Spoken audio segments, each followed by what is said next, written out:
Maaga kaming umalis para sa team building. Good morning! Papunta kaming Cabuyao, Laguna. Malayo din mula Cavite hanggang Laguna. Masarap din magbiyahe. Yun nga lang, puyat. Sa taon-taon ba namang ginagawa ang ganito, nasanay na ako na iwanan yung aking mga anak. Dati ay mabigat sa dibdib na ako'y aalis basta may pagkain silang maluluto. Ngayon, kaya na nilang sarili nila at bili nila, mag-enjoy ako. Dito na naman kami sa mga daan na maraming bangit. Ang ganda ng kapaligiran, madami pang puno. Pero kahit ganon, sa labas sobrang init ay talagang matutusta ka. Hindi tumatalab ang sunblock. Dapat ay yung mataas ang SPF.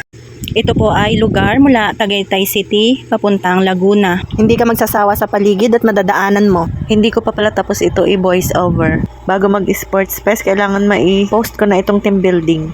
Paano ka ba naman mag-voice over nito? Syempre, madaming maingay sa paligid.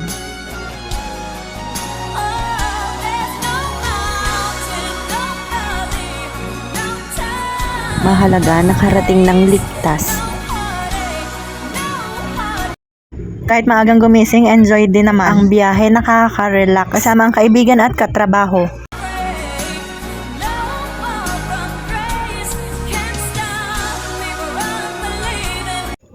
O ayan, puting-puti ang mukha sa sunblock. Akala mo naman mas mangingitim kasi sa mga activity sa labas.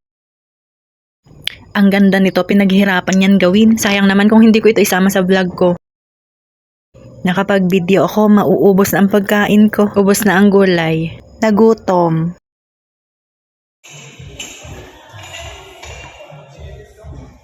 Ang ganda naman ng sombrero. Excited makapagpa-picture sa hanging bridge. Hindi naman nakapunta sa gitna. Break time lang kaya kami pumunta dyan.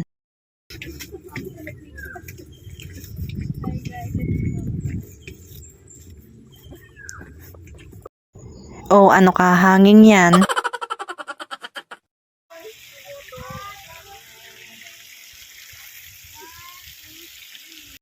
Nagpicture na lang kami, sobrang init dyan.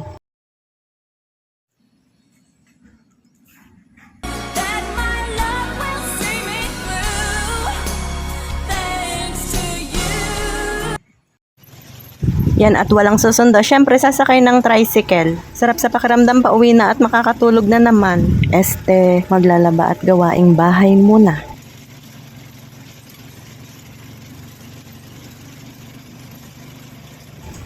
Yun lang muna. Bye!